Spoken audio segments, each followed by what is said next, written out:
बहुत बहुत स्वागत है सभी का पढ़ेकर ऑनलाइन पर। आज की क्लास हमारी बहुत ही महत्वपूर्ण होने वाली है क्योंकि आज की क्लास में हम बीए सेकेंड सेमेस्टर हिस्ट्री के क्वेश्चन पेपर पर चर्चा करेंगे। इसमें के जितने भी क्वेश्चन हैं बहुत ही महत्वपूर्ण साबित होंगे आपको अपने एग्जाम में अच्छे नंबर दिलाने के लिए। यदि हम पेपर की बात करें तो कल आपका पेपर लगा हुआ है एमजीवीपी की महात्मा गांधी काशी विद्यापीठ यूनिवर्सिटी वाराणसी का कल ही पेपर लगा हुआ है। यदि आपने अभी तक कुछ भी नहीं देखा है, एक भी क्वेश्चन नहीं तैयार किया है, तो यही यदि मेरा कंप्लीट वीडियो देख के जाओगे तो आपके मोस्टली क्वेश्चन जो है यही देखने को मिलेंगे। आपका जो है कह सकते हो 80 से 90% पेपर आपका जो है यहीं से आपके बनेंगे। इसलिए इन सभी प्रश्नों को आपको रट के ही अपना एग्जाम आपको देने जाना है। पेपर की हम बात करें तो पेपर आपका जो है 2 घंटा आपका समय मिलेगा। पूरा पेपर आपका जो है 75 नंबर का आएगा। चलेगा, यहाँ से पेपर का आपको नेम आपको देख लेना है। इसमें आपको हिस्ट्री या मेडिवल इंडिया का पेपर है, नहीं जो है मेडिवल हिस्ट्री का ये आपका क्वेश्चन पेपर है।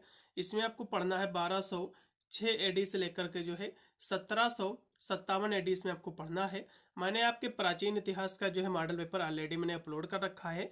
ठीक है, जो भी विद्यार्थी अपना एंशिएंट हिस्ट्री ले रखे हैं, प्राचीन इतिहास ले रखे हैं, तो वीडियो के डिस्क्रिप्शन में आपको प्ले लिस्ट मिलेगा। आप जाकर जो है एंशिएंट हिस्ट्री का भी पेपर आप देख सकते हैं यदि आपका सब्जेक्ट एंशिएंट हिस्ट्री है तो। यदि आपका मेडिवल हिस्ट्री ले रखे तो यही पेपर आपको देख के जाना है। चलिएगा, बहुत ही तेज गति से आज की क्लास में हम चर्चा कर रहे हैं। इसलिए सभी विद्यार्थी जो भी चैनल पर फर्स्ट मीट किए हो तो वीडियो को लाइक करके चैनल को जरूर सब्सक्राइब कर लेंगे, क्योंकि मैं इस समय पर बीए की 8 सेमेस्टर के एग्जाम की तैयारी कराता हूँ, जिसकी मदद से अपने एग्जाम में आप अच्छे नंबर प्राप्त कर सकते हैं। चलेगा, इसके हम प्रश्नों पर चर्चा करेंगे। ये क्वेश्चन पेपर नहीं बल्कि इसमें कुछ और भी मैंने एक्स्ट्रा क्वेश्चन ऐड किया है, जो कि इन सभी प्रश्नों को आने की जो है संभावना इस बार सबसे ज़्यादा है। चलेगा, इसमें सेक्शन ए में आपके जो है टोटल आपके 5 प्रश्न आपके हैं, क्योंकि एमजीक्यूपी में भी 5 ही क्वेश्चन आपके पूछे जाते हैं। पहला क्वेश्चन इसका देखिएगा कि चालीसा क्या है, जिसको हम जो है तुर्कान चहलगावनी कहते हैं। ठीक है, तो चालीसा क्या है इसके बारे में आपको चर्चा करना है। फिर इसमें दिया हुआ है इब्राहिम लोदी कौन थे, इनके बारे में जो है शॉर्ट नोट लिखने को देख आ सकता है पेपर में। फिर मनसब जो है, मनसब एक व्यवस्था है, ठीक है, एक सिस्टम है, ये क्या है। फिर इसमें दिया कि नूरजहाँ कौन थी, इनके बारे में आपको एग्जाम में पूछ सकता है। बाबरनामा क्या है, अकबरनामा, बाबरनामा, ये ग्रंथ हैं, इनके बारे में भी हम चर्चा करेंगे। तो चलिएगा, सबसे पहले जो है चालीसा क्या है, जिसको हम तुर्कान जो है चहलगानी कहते हैं। चालीसा का मतलब होता है ये 40 जो है, एक कह सकते हो लोगों का एक दल था। ठीक है, 40 का एक दल था, इसमें 40 लोगों का एक समूह बनाया गया था, एक दल बनाया गया था, जिसे हम जो है चालीसा का दल भी कहते हैं। और दिल्ली सल्तनत में गुलाम वंश के जो संस्थापक थे इल्तुतमिश द्वारा स्थापित 40 वफादार तुर्क सरदारों को एक समूह था। तो चालीसा क्या था, चालीसा जो है दिल्ली सल्तनत के जो गुलाम वंश के जो संस्थापक थे इल्तुतमिश, इनके द्वारा स्थापित 40 वफादार तुर्क सरदारों का एक जो है समूह था। और यह दल जो है इल्तुतमिश के जो है विश्वास पात्र गुलामों से बना था। और इसका उद्देश्य जो है विद्रोहियों को जो है दबाना और शासन को सुचारू रूप से चलाना था। और बाद में गयासुद्दीन बलबन ने जो है इस दल का जो है दमन किया था, इसको ख़त्म किया था। तो इस तरह से आपको इतना लिख देना है। तो चालीसा क्या है, चालीसा जो है दिल्ली सल्तनत के गुलाम वंश के जो संस्थापक थे, ठीक है, जो शासक थे इल्तुतमिश, इसके द्वारा जो है 40 वफादार तुर्क जो है सरदारों का एक समूह था। ये जो समूह था, ये 40 जो है वफादार सरदारों का, इनका जो प्रमुख उद्देश्य था, ये इनका उद्देश्य यही था कि विद्रोहियों को जो है दबाना था। जो इनके जो है दल का विद्रोह करते थे, इनके जो है शासन यानी इल्तुतमिश के शासन का जो विद्रोह करते थे, उनको दबाना था, उनको दंडित करना था। और साथ ही जो उनका शासन था इल्तुतमिश का, उसको सुचारू रूप से चलाने के लिए जो है ये दल जो है बनाया गया था। तो इस तरह से आपको लिखना है। फिर इसमें अगला क्वेश्चन आपका दिया कि इब्राहिम लोदी कौन थे, क्वेश्चन महत्वपूर्ण है। इब्राहिम लोदी जो है दिल्ली सल्तनत का अंतिम शासक था, जो लोदी वंश के से संबंधित था। और वह जो है 1517 ईस्वी में अपने पिता सिकंदर लोदी की मृत्यु के बाद जो है सुल्तान बना था। और 1526 में पानीपत की पहली लड़ाई में बाबर से हारने के बाद उसकी मृत्यु हो गई थी, जिससे जो है भारत में मुगल साम्राज्य की स्थापना हुई थी। तो इतना आपको लिख देना है, ज़्यादा कोई विशेष इनके बारे में आपको लिखना नहीं। तो इब्राहिम लोदी कौन थे, इब्राहिम लोदी दिल्ली सल्तनत के जो है अंतिम ये शासक थे। लोदी वंश के से ये संबंधित थे। इनके जो पिता थे सिकंदर लोदी, इनके मृत्यु के बाद जो है ये शासन यानी जो है गद्दी पर बैठे थे।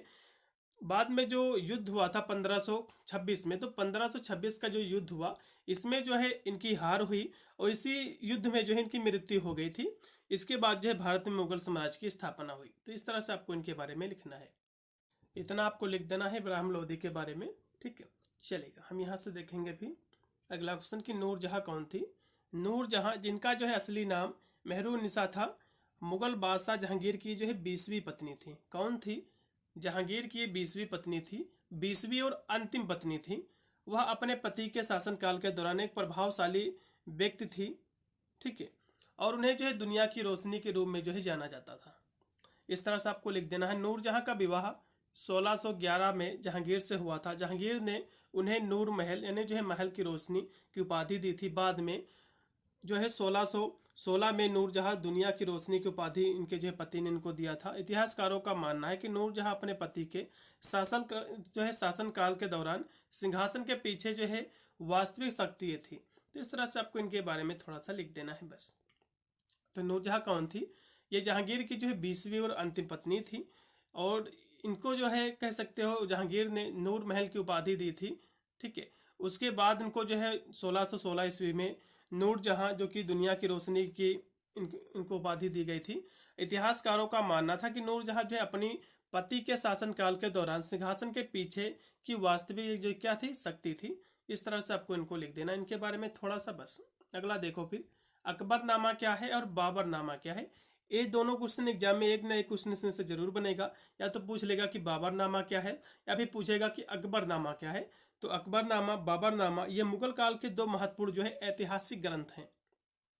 अकबरनामा की हम बात करें तो अकबरनामा जो है मुगल बादशाह अकबर के जीवन और जो है शासनकाल की आधिकारिक इतिहास है। तो अकबरनामा जैसे कि स्पष्ट हो रहा शब्द से ही कि अकबर यानी जो अकबर थे, ठीक है, मुगल बादशाह जो अकबर थे, इनके जीवन और इनके शासन का एक आधिकारिक इतिहास था कि इनका जो है जीवन कैसा था। इनका जीवन परिचय भी आप कह सकते हो। इन्होंने कौन कौन सी उपलब्धियां प्राप्त की, इनका शासन कितने समय तक रहा है, कौन कौन से जो है राज्य पर इन्होंने विजय किया है। तो ये सब चीज़ें जो है अकबरनामा में मिलता है, अकबर का जो कि ग्रंथ है।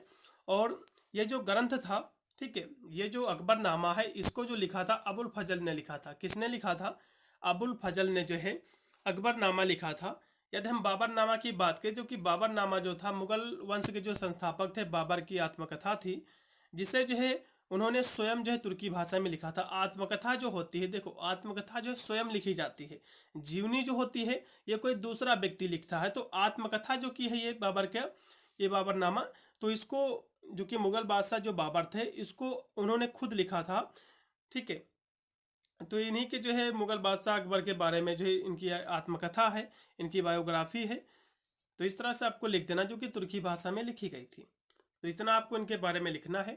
फिर हम अगला क्वेश्चन देखेंगे कि इक्ता जो है सिस्टम क्या है और मनसबदारी व्यवस्था क्या है। तो इक्ता व्यवस्था, मनसबदारी व्यवस्था ये क्या है, दोनों के बारे में हम चर्चा करेंगे। ये दो क्वेश्चनों में से एक क्वेश्चन 100% फंसेगा, ये गारंटी लेता हूँ।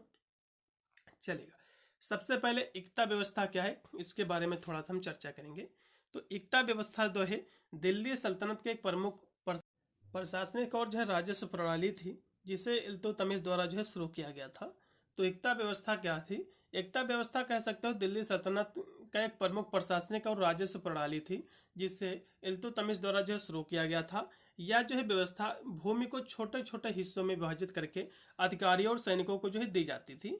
तो इक्ता व्यवस्था क्या है? इसमें जो भूमि होती थी, ठीक है, जो शासन करते थे, जो राजा होते थे, उनकी जो भूमि होती थी, तो छोटा छोटा टुकड़ा करके सैनिकों को दिया जाता था, अधिकारियों को दिया जाता था, और इसे जो है इक्तादार कहा जाता था। और इक्तादार अपने क्षेत्र में, जो इक्तादार मतलब होता है जिसको जमीन दिया जाता था छोटे छोटे टुकड़े, तो इक्तादार अपने जो है उस जमीन में जो राजस्व पैदा करते थे, ठीक है, जो राजस्व इकट्ठा करते थे, जो धन इकट्ठा करते थे, तो इस धन का वे जो है सुल्तान को सैन्य सहायता प्रदान करते थे इससे। ठीक है, इससे जो धन निकलता था, तो ये जो कह सकते हो एक सैन्य जो सहायता थी वो राजा को फिर देते थे। इसी को हम कहते हैं इक्ता व्यवस्था कहते हैं। ठीक है, इतना आपको लिख देना है। तो इक्ता व्यवस्था क्या है? इक्ता व्यवस्था दिल्ली के जो कि सल्तनत कह सकते हो कि जो थे इल्तुतमिश, इसके द्वारा जो है शुरू किया गया एक राजस्व भू प्रणाली थी, जिसमें जो है भूमि के छोटे छोटे टुकड़ों को जो है अधिकारियों को और उनके सैनिकों को दिया जाता था। और ये सैनिक जो है इस पर जो है खेती करते थे या फिर कुछ जो उगाते थे, जो इकता इकट्ठा करते थे, आप ऐसा भी कह सकते हो। तो ये जो है क्या करते थे, जो सैन्य सहायता थी राजा की, तो उसको जो है सहायता प्रदान करते थे। ठीक है, तो इसी को हम कहते हैं एकता व्यवस्था कहते हैं। ठीक है, तो ये जो इक़्तादार अपने क्षेत्र जो होता था, जो उनका खेत होता था, इसमें राजस्व इकट्ठा करते थे और बदले में सुल्तान को सैन्य सहायता प्रदान करते थे। इसी को हम इक़्ता व्यवस्था कहते हैं। इतनी आपको अपने शब्दों में भी बनाकर आप लिख सकते हैं। चलिएगा, कुछ इसके महत्वपूर्ण बिंदु हैं, जैसा कि भूमि का आवंटन करना। तो दिल्ली सल्तनत में जो है भूमि को छोटे छोटे हिस्सों में विभाजित किया गया था, जिन्हें हम इक़्ता कहा जाता है। तो भूमि को छोटे छोटे टुकड़े में विभाजित करना, इसको इक़्ता कहा जाता था। इक़्तादारों की भूमिका, तो इन इक़्ता को जो है अधिकारियों और सैनिकों को दिया जाता था, जिन्हें जो है इक़्तादार कहा जाता था। फिर राजस्व संग्रह, यानी जो इक़्तादार अपने क्षेत्र में राजस्व इकट्ठा करते थे और जिसका उपयोग वे जो है अपने खर्चों और सैनिकों के वेतन के लिए जो है करते थे। ठीक है, इतना आपको लिखना है। फिर आपका है मनसबदारी व्यवस्था क्या है, क्वेश्चन बहुत ही महत्वपूर्ण है। तो मनसबदारी मुगल बादशाह अकबर द्वारा 1571 में शुरू की गई एक प्रशासनिक और जो है सैन्य प्रणाली थी। तो मनसबदारी व्यवस्था क्या है? मनसब का अर्थ होता है अरबी में पद या स्थिति, यानी स्टेटस क्या है आपका, आप अमीर हैं कि गरीब हैं। यहाँ से अमीर गरीब की बात नहीं की जाती। यहाँ से चूंकि उस समय की सैन्य की बात हो रही है, राजाओं के वहाँ की बात हो रही है, तो कौन सा सैनिक कितना जो है ताकतवर है, कौन किस लायक है सैनिक, तो उस स्थान कह सकते हो ये जो मनसबदारी व्यवस्था थी। तो इसके माध्यम से जैसे कि कोई जो है ज़्यादा बुद्धिमान सैनिक है, कोई ज़्यादा ताकतवर सैनिक, तो उस हिसाब से उसको एक स्टेटस मिलता था, एक स्थिति मिलती थी, एक पद मिलता था कि वो जो है सैनिक, वो जो है व्यक्ति इसके लायक है। तो एक पद के उससे निर्धारित होती थी मनसबदारी व्यवस्था से। यहाँ से लिखा भी हुआ है कि मनसब शब्द का अरबी में अर्थ होता है पद या स्थित है, और इस व्यवस्था में अधिकारियों को एक जो है पद यानी जो है मनसब दिया जाता था, जो उनकी सैन्य क्षमता और प्रशासनिक कौशल पर जो है आधारित होती थी। मतलब जो है उनको जो एक पद दिया जाता था, उनकी सैन्य क्षमता कितनी थी उसके आधार पर दिया जाता था, उनका प्रशासनिक कौशल कैसा है, तो उसके आधार पर एक जो उनको स्टेटस दिया जाता था, एक पद दिया जाता था कि ये जो है सैनिक इसके लायक है। तो उसी के आधार पर उसको वेतन भी दिया जाता था। तो इस पद के आधार पर उसका वेतन, उसके जो है अपेक्षित सैनिकों की संख्या जो है निर्धारित की जो है होती थी। इसी को हम मनसबदारी व्यवस्था कहते हैं। इतनी परिभाषा आपको लिखना है। मनसबदारी का मतलब होता है पद या स्थिति, आप किसके लायक हैं, आप किस पद के लायक हैं। तो इस व्यवस्था के तहत सैनिकों को एक पद दिया गया था कि कौन सा सैनिक इसके लायक है। ठीक है, इस तरह से आपको जो है लिखना है। चलिएगा, फिर हम अगला क्वेश्चन देखेंगे। यहाँ से फिर आपका सेक्शन आपका बी स्टार्ट हो गया है। इसमें हम प्रश्नों की बात करें, इसमें 6 से 7 आपके प्रश्न आएंगे, जो कि 4 से 5 ही क्वेश्चन आपको करेंगे जो है करना रहेगा। काफ़ी अच्छी बात है, इसमें 2 से 3 प्रश्न आपके एक्स्ट्रा रहेंगे। चलिएगा, इसका पहला क्वेश्चन देखो। अलाउद्दीन खिलजी के जो है बाजार नीति की भी आपको विवेचना करना है। फिर आपका है महाराणा प्रताप पर आपको संक्षिप्त आपको टिप्पणी लिखना है। फिर शिवाजी की जो है शासन व्यवस्था का आपको जो है वर्णन करना है। दोनों क्वेश्चन महत्वपूर्ण है, यानी तीनों के तीनों महत्वपूर्ण है। अलाउद्दीन खिलजी की बाजार नीति का जो मुख्य उद्देश्य था वो कीमतों को जो है नियंत्रित करना था, यानी कीमत को नियंत्रित करना था। ठीक है, यानी किसकी कौन सी कीमत है उसका एक कह सकते हो निर्धारण करना था कीमतों का, और साथ में वस्तुओं की जो नियमित आपूर्ति है उसको भी सुनिश्चित करना था। इसके लिए उन्होंने विभिन्न जो है वस्तुओं के लिए कीमतें तय की, सरकारी भंडार स्थापित किए और जमाखोरी और मुनाफाखोरी पर जो है रोक लगाई। तो इस तरह से आपको इनके जो है बाजार नीति के उद्देश्य आपको लिखना है। कुछ और भी महत्वपूर्ण बिंदु हैं, जैसे कि मूल्य नियंत्रण। तो अलाउद्दीन खिलजी ने जैसे कि अनाज हो गया, कपड़े हो गए, तो इन सब पर जो है एक मूल्य निर्धारित कर दिया है कि इतने की कीमतें जो है निर्धारित किया कि इतने की वस्तुएं मिलती हैं। और बाद में बाजार का विभाजन, जैसे कि कुछ बाजार इन्होंने 3 भागों में इसको विभाजित किया, जैसे कि अनाज यानी जो है बाजार मंडी, कपड़े का और जो है विलासिता यानी कि बाजारों का जो है कह सकते हो उद्घाटन किया, फिर जो इनको विभाजित किया इन क्षेत्रों में। इस तरह से आपको लिख देना है। फिर इसमें है सरकारी नियंत्रण। तो उन्होंने जो है जमाखोरी मुनाफाखोरी को रोकने के लिए सख्त नियम जो है लागू किए। फिर है सरकारी भंडार। तो अनाज की नियमित आपूर्ति सुनिश्चित करने के लिए उन्होंने जो है सरकारी भंडार भी स्थापित किए। बाजार की निगरानी के लिए उन्होंने जो है अधिकारियों और जो है गुप्तचरों को जो है नियुक्त किए था। तो इस तरह से आपको लिखना है। फिर यहाँ से सैनिकों के लिए व्यवस्था भी की गई इनके जो है शासनकाल में। तो उन्होंने जो है सैनिकों को उचित मूल्य पर आवश्यक वस्तुएं उपलब्ध कराने के लिए कदम उठाए, ताकि वे जो है कम वेतन में भी जो है आराम से रह सके। फिर है अलाउद्दीन की जो है बाजार नीति का उद्देश्य केवल आर्थिक स्थिरता लाना था, बल्कि अपनी शक्ति को मजबूत करना और विद्रोह को रोकना भी था। इस तरह से आपको इनके बारे में आपको बनाकर लिखना है। फिर हम देखेंगे महाराणा प्रताप के बारे में। तो महाराणा प्रताप जो कि मेवाड़ के एक महान जो है राजपूत शासक थे, जो अपने साहस, वीरता और मातृभूमि के प्रति अटूट निष्ठा के लिए जाने जाते हैं, वे 9 मई 1540 ईस्वी को जो है कुलभगढ़ में जन्मे थे। महाराणा प्रताप ने जो है मुगल शासक अकबर के खिलाफ जो है कई युद्ध लड़े, और जिनमें से जो है हल्दी घाटी का युद्ध सबसे प्रसिद्ध था। उन्होंने जो है कभी भी मुगलों के सामने जो है घुटने नहीं टेके और अपने स्वाभाविक और स्वतंत्रता के लिए जो है संघर्ष करते रहे। तो इस तरह से इनके बारे में आपको लिखना कुछ महत्वपूर्ण बिंदु, जिससे कि इनके बारे में, इनका जन्म कब हुआ है। तो इनका जन्म जो है 9 मई 1540 ईस्वी को जो है कुल्लभगढ़ मेवाड़ में इनका जन्म हुआ था। इनके पिता जो थे उदय सिंह थे, जो कि मेवाड़ के शासक थे। हल्दी घाटी का युद्ध, तो जो कि हल्दी घाटी का जो युद्ध हुआ था 1576 ईस्वी में, उन्होंने जो है अकबर की सेना के खिलाफ हल्दी घाटी में युद्ध भी लड़ा था।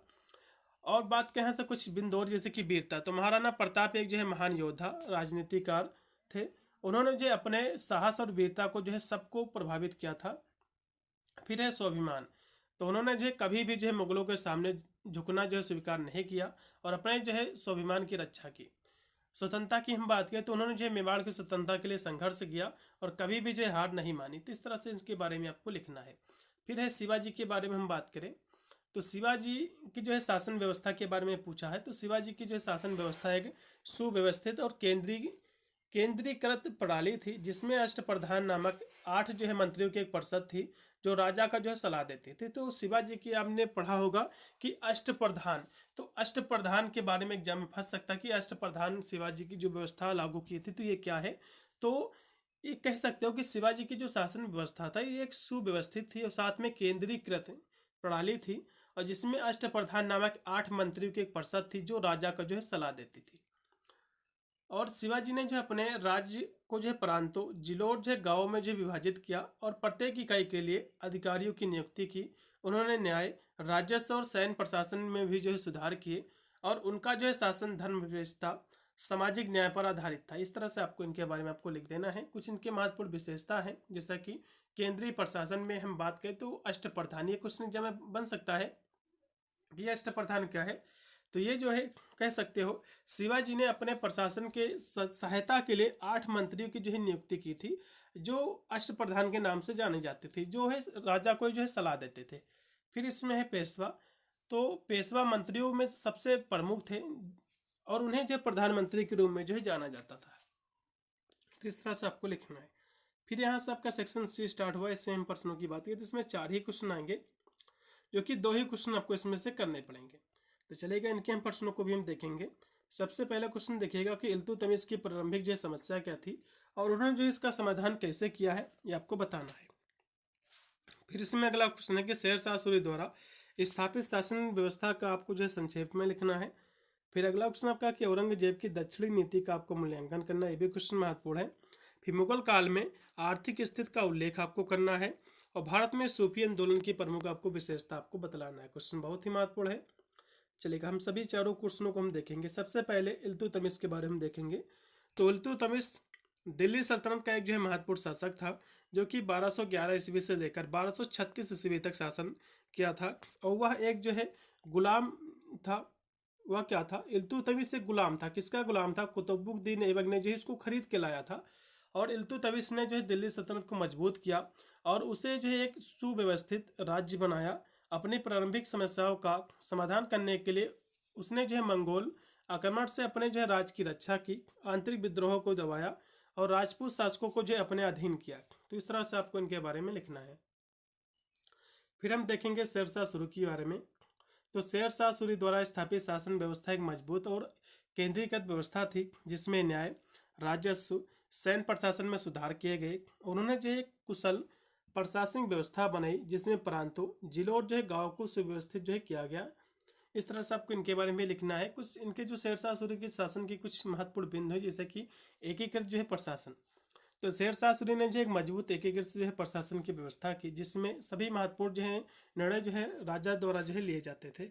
फिर इसमें है प्रांतीय विभाजन। तो साम्राज्य को जो है सूबों में जो है विभाजित किया गया था, जिन्हें जो है आज्ञा सरकारों और जो है परागनाओं यानी जो प्रखंडों में जो है विभाजित किया गया था। तो इस तरह से आपको लिखना है। फिर इसमें न्याय व्यवस्था। तो शेर शाह सूरी ने जो है न्याय व्यवस्था को मजबूत किया और यह सुनिश्चित किया कि जो है सभी के साथ जो है समान व्यवहार किया जाए, चाहे वे किसी भी जात के हो या भी जो है किसी भी वर्ग के हो। फिर है राजस्व व्यवस्थाओं, तो भूमि सर्वेक्षण और कर प्रणाली में सुधार उन्होंने किया है, जिससे जो है राजस्व में वृद्धि हुई थी। फिर है सैन्य प्रशासन, तो सैन्य प्रशासन को जो है पुनर्गठित किया उन्होंने, और सैनिकों को जो है नियमित वेतन भी दिया गया, और सड़कों का निर्माण भी कराया शेरशाह सूरी ने। ठीक है, जिससे व्यापार जो है सुचारू रूप से चलता रहे। फिर अगला क्वेश्चन देखिएगा कि औरंगजेब की दक्षिणी नीति का उद्देश्य क्या था, आपको बताना है। तो औरंगजेब की दक्षिणी नीति का उद्देश्य ढक्कन क्षेत्र में मुगल साम्राज्य का विस्तार करना था और उसे जो है पूरी तरह से अपने अधीन लाना था।